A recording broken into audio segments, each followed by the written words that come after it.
नमस्कार बच्चों, आइए कुछ बातें करते हैं।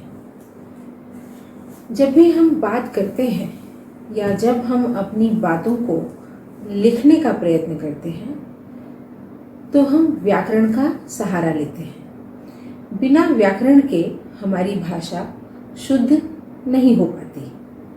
इसीलिए ज़रूरी है कि जब भी हम एक अच्छी भाषा बोलें, हमें व्याकरण का पूरा ज्ञान होना चाहिए। यदि ना भी हो तो हमें यह कोशिश करनी चाहिए कि हम अधिक से अधिक उस भाषा के व्याकरण को समझें। यह बात हर भाषा के ऊपर लागू होती है। तो आइए इसी संबंध में कुछ बातें करते हैं। सबसे पहले आप इस चित्र को देखिए। इस चित्र में आपको क्या दिखाई दे रहा है? इस चित्र में आप देख पा रहे होंगे पिताजी पढ़ा रहे हैं। पिताजी क्या कर रहे हैं? पिताजी पढ़ा रहे हैं। अब आप इस चित्र को देखिए। इसमें क्या है? माताजी खाना बना रही हैं। माताजी क्या कर रही हैं? माताजी खाना बना रही हैं। बच्चों, अब यह चित्र देखिए। आपको समझ में आ ही गया होगा कि यह चित्र एक पुस्तक का चित्र है। तो यदि मैं पुस्तक शब्द को वाक्य में प्रयुक्त करूं या इस शब्द का वाक्य में प्रयोग करूं तो वाक्य कैसे बनेगा? पुस्तक मोटी है, पुस्तक खुली है, पुस्तक रखी है, जैसे अनेक वाक्य। अब आप यह चित्र देखिए। यह एक खिलौने का चित्र है। खिलौना लाल रंग का है। देख रहे होंगे आप कि यह लाल रंग का है, तो हम क्या कहेंगे? खिलौना लाल रंग का है। अब आप इन्हें देखिए, कितने प्यारे हैं ये, बिल्कुल आपकी तरह। कौन है ये? ये एक लड़का है। लड़का हंस रहा है। लड़का क्या कर रहा है? लड़का हंस रहा है। अब आप इसे देखिए। यह चित्र किसका है? यह चित्र एक लड़की का है। लड़की क्या कर रही है? लड़की हंस रही है।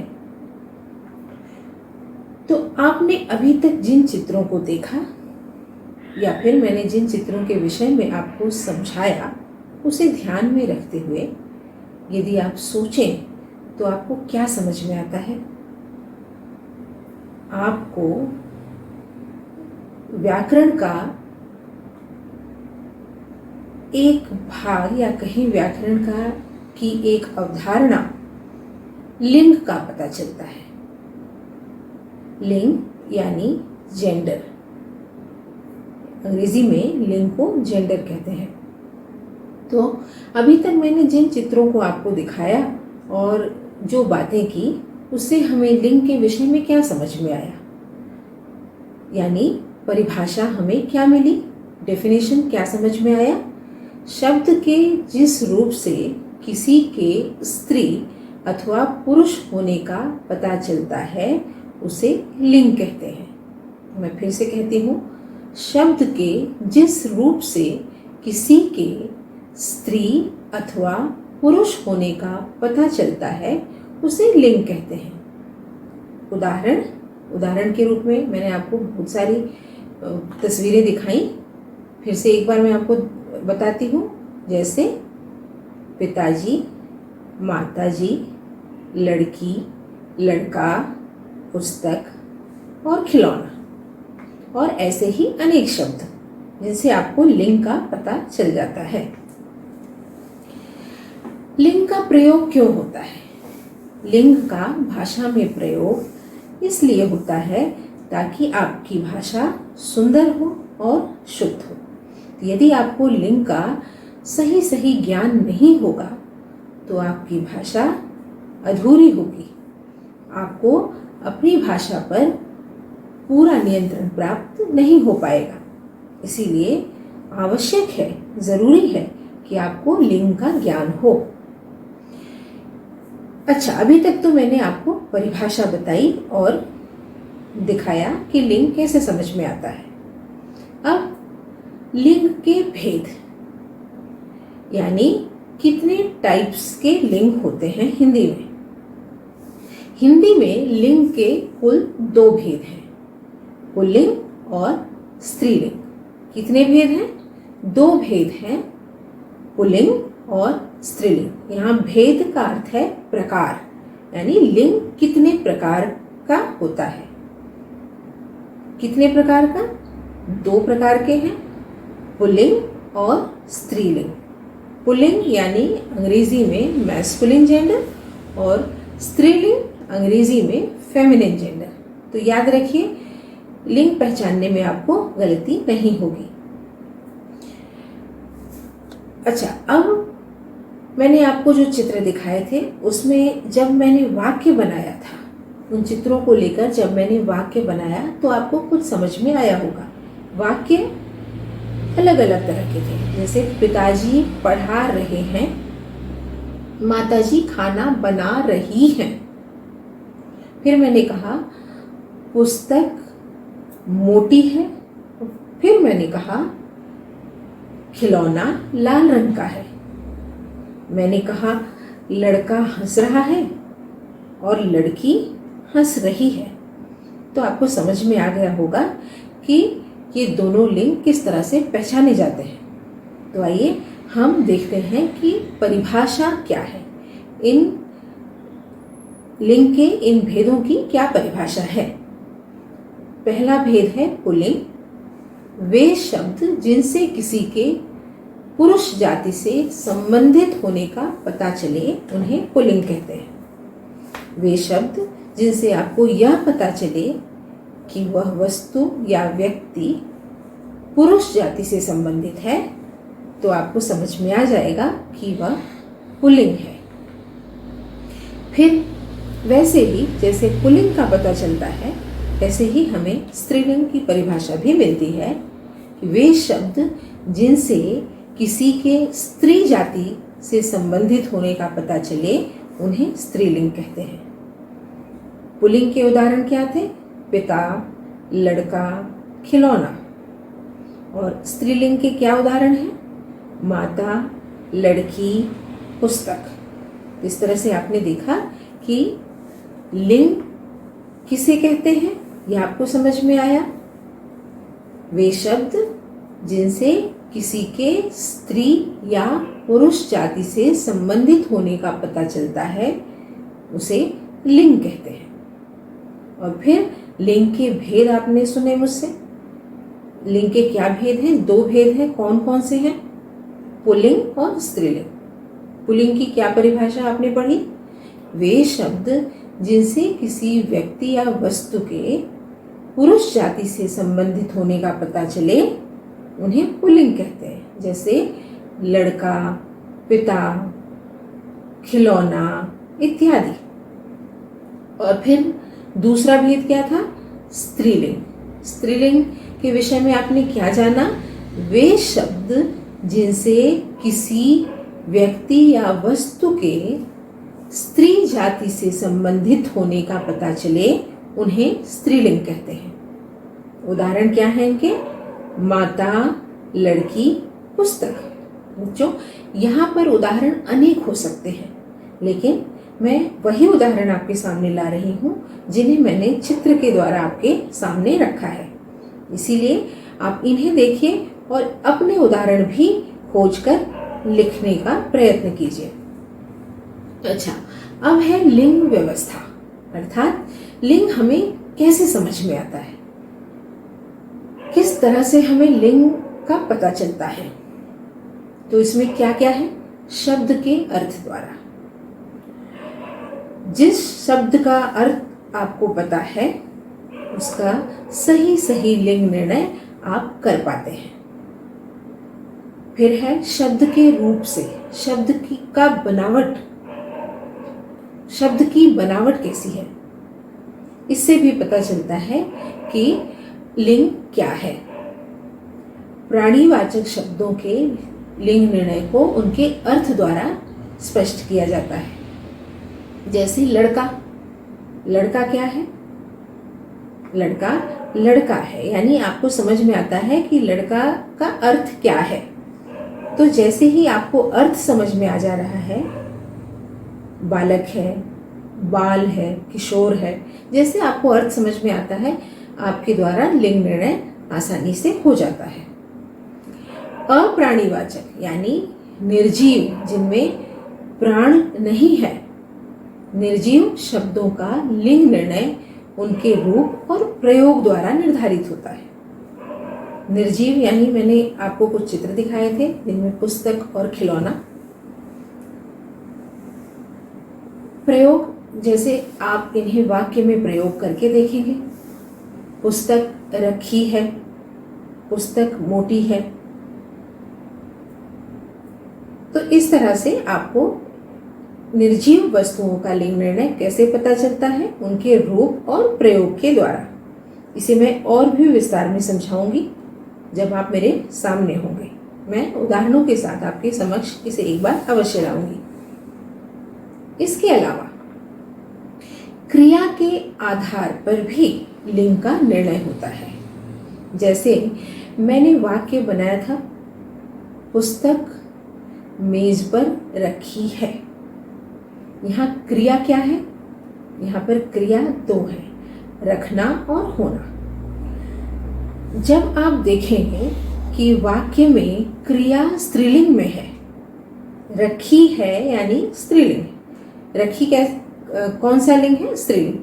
तो जैसे ही आपको समझ में आएगा कि क्रिया स्त्रीलिंग में है, तो जिसके ऊपर वाक्य बनाया गया है, यानी जो वाक्य में कर्ता है, सब्जेक्ट है, वो क्या हो जाएगा? वो उसी लिंग का होगा। जैसे मैंने पुस्तक से वाक्य बनाया, पुस्तक मेज पर रखी है, तो इसमें कर्ता क्या है? पुस्तक है। सब्जेक्ट कौन है? पुस्तक। पुस्तक कहाँ रखी है? पुस्तक मेज पर रखी है। रखी है यानी स्त्रीलिंग शब्द है, तो पुस्तक क्या होगी? पुस्तक भी स्त्रीलिंग हो जाएगी। खिलौना लाल रंग का है, का है होना। या फिर आप दूसरा एक वाक्य लीजिए, लड़का हंस रहा है। लड़का हंस रहा है, इसमें क्रिया देखिए, रहना और होना। रहा है क्रिया पुल्लिंग में है, तो कर्ता यानी लड़का, सब्जेक्ट कौन है वाक्य में? लड़का। लड़का क्या होगा? लड़का भी पुल्लिंग हो जाएगा। तो इस तरह से लिंग निर्णय आसानी से वाक्य में प्रयोग कर भी किया जा सकता है। बच्चों, कुछ और नियम हैं लिंग को पहचानने के, या कुछ आसान से तरीके हैं जिनसे आप लिंग का पता कर सकते हैं। कुछ शब्द ऐसे हैं जो सदैव स्त्रीलिंग में ही प्रयुक्त होते हैं, जिनका लिंग परिवर्तन नहीं होता। वे शब्द कौन से हैं? मछली, छिपकली, तितली जैसे शब्द, ये सदैव यानी सदा, हमेशा स्त्रीलिंग ही होंगे, इनका पुल्लिंग नहीं होता। फिर है सदा पुल्लिंग, वे शब्द जो हमेशा पुल्लिंग ही हों। वे कौन से शब्द हैं? उल्लू, खटमल, मगरमच्छ इत्यादि। ये सदा पुल्लिंग रहने वाले शब्द हैं। किंतु हाँ, यहाँ भी एक नियम है। अब आप मुझसे कहेंगे कि तितली यदि सदा स्त्रीलिंग शब्द है, तो इसका पुल्लिंग क्या होगा? तो बच्चों, ऐसी अवस्था में जब लिंग परिवर्तन आसान नहीं होता, तब हम दो शब्दों का प्रयोग कर लिंग परिवर्तन करते हैं। वे शब्द क्या हैं? मादा और नर। मादा यानी फीमेल, नर यानी मेल। जैसे तितली, तितली शब्द सदा स्त्रीलिंग रहने वाला शब्द है, तो यदि हमें इसका पुल्लिंग बनाना होगा तो हम नर तितली लिख सकते हैं। वैसे ही जैसे उल्लू या मगरमच्छ, ये सदा पुल्लिंग रहने वाले शब्द हैं। यदि हमें इनका लिंग परिवर्तन करने को कहा जाए, हमें स्त्रीलिंग बनाने को कहा जाए, तो हम क्या करेंगे? हम आराम से लिख सकते हैं मादा उल्लू या फिर मादा मगरमच्छ। तो इस तरह से लिंग परिवर्तन हो जाएगा। तो याद रखें, जहाँ लिंग परिवर्तन आसान नहीं होते हैं या नहीं किए जा सकते हैं, वहाँ नर और मादा शब्द का प्रयोग कर हम लिंग परिवर्तन कर सकते हैं। आइए अब यह भी जानें, कुछ शब्द सदा पुल्लिंग होते हैं, जिनमें उदाहरण के रूप में हम देख सकते हैं देशों के नाम, महीनों के नाम, पर्वतों के नाम, पेड़ों के नाम, अन्न के नाम, दिनों के नाम और ग्रहों के नाम अर्थात प्लैनेट्स के नाम। ये सभी नाम सदा पुल्लिंग के रूप में ही प्रयोग में लाए जाते हैं, यानी इनके लिंग निर्णय को जब हम स्पष्ट करते हैं या इनका लिंग निर्णय करते हैं तो ये शब्द सदा पुल्लिंग ही होते हैं। फिर यह भी देखिए कि कुछ शब्द सदा स्त्रीलिंग होते हैं। वे कौन से हैं? भाषाओं के नाम, नदियों के नाम, तिथियों के नाम, तिथि यानी डेट्स, तिथियों के नाम, लिपियों के नाम, लिपियों यानी स्क्रिप्ट्स, लिपि स्क्रिप्ट, लिपियों के नाम, झीलों के नाम, शरीर के कुछ अंगों के नाम। ये नाम सदा स्त्रीलिंग में ही प्रयुक्त होते हैं, यानी ये स्त्रीलिंग ही होते हैं। अब आप यह देखिए कि प्रत्यय लगाकर पुल्लिंग शब्दों का निर्माण होता है। वो कौन से प्रत्यय हैं? प्रत्यय का अर्थ होता है बच्चों सफिक्स, वह शब्द खंड जो किसी मूल शब्द के पीछे लगकर एक नया शब्द बनाए उसे प्रत्यय कहते हैं। तो कुछ प्रत्यय हैं जिन्हें हम शब्दों में लगाते हैं और जो नया शब्द बनता है वह सदा पुल्लिंग ही होता है। जैसे आस, आस प्रत्यय लगाकर हम मिठास, संन्यास, त्रास इत्यादि शब्दों का निर्माण करते हैं और ये सदा पुल्लिंग है। उसी प्रकार आर लगाकर विचार, प्रहार, आकार ये भी पुल्लिंग है। पा जोड़कर मोटापा, बुढ़ापा ये भी पुल्लिंग है। पन लगाकर बचपन, लड़कपन, बड़प्पन, त्व जोड़कर महत्व, तत्व, मनुष्यत्व, पुरुषत्व। तो ये सभी शब्द पुल्लिंग हैं, यानी इन प्रत्ययों को जोड़ करके जो नया शब्द हमारे सामने आता है वह क्या होता है? वह पुल्लिंग होता है। फिर है अकारांत शब्द, यानी जिस शब्द का अंत अ से हो, वे अधिकतर पुल्लिंग ही होते हैं, जैसे मन, पहाड़, जंगल इत्यादि। अब देख सकते हैं मन अ से अंत होता है, पहाड़ अ से अंत होने वाला शब्द है, जंगल अ से अंत होने वाला शब्द है। ये तीनों शब्द अ से अंत होते हैं, अकारांत शब्द हैं। अ से अंत होने वाले, अकार से अंत अकारांत। तो अकारांत शब्द ज्यादातर, अधिकतर पुल्लिंग ही होते हैं। फिर यह देखिए, जिस प्रकार हमने प्रत्यय लगाकर पुल्लिंग शब्दों का निर्माण किया, वैसे ही प्रत्यय जोड़कर स्त्रीलिंग शब्द भी बनाए जाते हैं। वे प्रत्यय कौन से हैं? आई। यदि हम आई प्रत्यय जोड़ते हैं तो जो शब्द हमारे सामने आते हैं वे स्त्रीलिंग होते हैं, जैसे लिखाई, भलाई, सफाई। फिर ति जोड़कर, यानी ति लगाकर जो शब्द बनते हैं वे भी अधिकतर स्त्रीलिंग शब्द ही होते हैं। कृति, मुक्ति, भक्ति। फिर है ई लगाकर गर्मी, लाचारी, गरीबी। आवट लगाकर लिखावट, सजावट। आहट जोड़कर घबराहट, गर्माहट। ये सभी शब्द, यानी आपने इन प्रत्ययों को जोड़ा, आई, ती, ई, आवट, आहट, इन प्रत्ययों को जोड़कर जिन शब्दों को बनाया वे शब्द क्या हुए?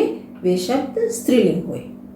फिर से बताती हूँ, प्रत्यय का अर्थ होता है वह शब्द खंड जो मूल शब्द में जुड़कर, उसके पीछे जुड़कर एक नया शब्द बनाए, वह प्रत्यय है। फिर है ईकारांत शब्द, यानी बड़ी ई से अंत होने वाले शब्द। ईकार से अंत होने वाले शब्द अधिकतर स्त्रीलिंग होते हैं, जैसे रोटी, राखी, थाली, बोली, लेखनी। तो आप देखेंगे जिन शब्दों का अंत बड़ी ई की मात्रा से या बड़ी ई से हो रहा है वे शब्द अधिकतर स्त्रीलिंग ही होंगे। फिर कुछ नियम और भी हैं जिनसे आप स्त्रीलिंग या लिंग परिवर्तन कर सकते हैं। पुल्लिंग से स्त्रीलिंग बना सकते हैं और स्त्रीलिंग से पुल्लिंग बना सकते हैं, जिसे हम लिंग परिवर्तन कहते हैं। वे नियम कौन से हैं? आ प्रत्यय जोड़कर, आ लगाकर। जैसे उदाहरण के रूप में मैं आपको बताऊं, यदि छात्र शब्द दिया हुआ है तो आपने उसमें आ जोड़ दिया, छात्रा। फिर है ई प्रत्यय दिया हुआ है, बड़ी ई की मात्रा जोड़नी है आपको, पुत्र, पुत्री। इया प्रत्यय के जोड़ से, यानी इया प्रत्यय लगाकर क्या शब्द होंगे जो आपके सामने आएंगे? डिब्बा, डिबिया। फिर है इन प्रत्यय के योग से, नाग, नागिन। इन लगा दिया आपने, छोटी की मात्रा, इन यानी यहां पे ई छोटी और न, ये स्वर न लगाकर आप इनकी मात्राओं को लगाएंगे। फिर है नी प्रत्यय के योग से, सिंह, सिंहनी, शेर, शेरनी। फिर है इनी प्रत्यय के योग से, स्वामी, स्वामिनी, तपस्वी, तपस्विनी। तो इस तरह से ये प्रत्यय जोड़कर आप लिंग परिवर्तन कर सकते हैं। फिर है आनी, आनी लगाकर नौकर, नौकरानी। आइन लगाकर गुरु, गुरुआइन। अक को इका बनाकर, यदि शब्द के अंत में अक दिख रहा है आपको, या जब आप उच्चारण करते हैं शब्द का और आपको लगता है कि उस शब्द में अक आ रहा है तो उसे इका बना दीजिए। जैसे अध्यापक, आपने देखा पक, अक, तो आपको क्या करना है? इसे इका बना देना है। अध्यापिका, अध्यापिका, इका। इस तरह से आपको पुल्लिंग से स्त्रीलिंग शब्द बनाना अच्छी तरह से आ जाएगा। फिर है ता को त्री बनाकर, अभिनेता, अभिनेत्री, विधाता, विधात्री। फिर है मान को मति बनाकर, श्रीमान, श्रीमती, बुद्धिमान, बुद्धिमती। इस तरह से आपने देखा कितना आसान है। बस आपको याद रखना है कि कहाँ कौन सा प्रत्यय लगाना है। फिर है वान को वती बनाकर, गुणवान, गुणवती। इस तरह से लिंग परिवर्तन आपके लिए सहज हो जाएगा और स्त्रीलिंग पुल्लिंग को समझना भी आपके लिए आसान होगा। तो इस पाठ से दिया हुआ, इस अवधारणा से दिया हुआ जो भी कार्य आपकी पाठ्य पुस्तक में है उसे अच्छी तरह से अपनी पुस्तिका पर कीजिए और लिंग परिवर्तन के नियमों को जानिए, लिंग पहचानिए, परिभाषा को समझिए। इस वीडियो को ध्यान से देखिए, कार्य अपनी पुस्तिका पर सफाई से सुंदर अक्षरों में कीजिए। मैं आपसे फिर मिलूंगी अगले वीडियो में। तब तक के लिए धन्यवाद।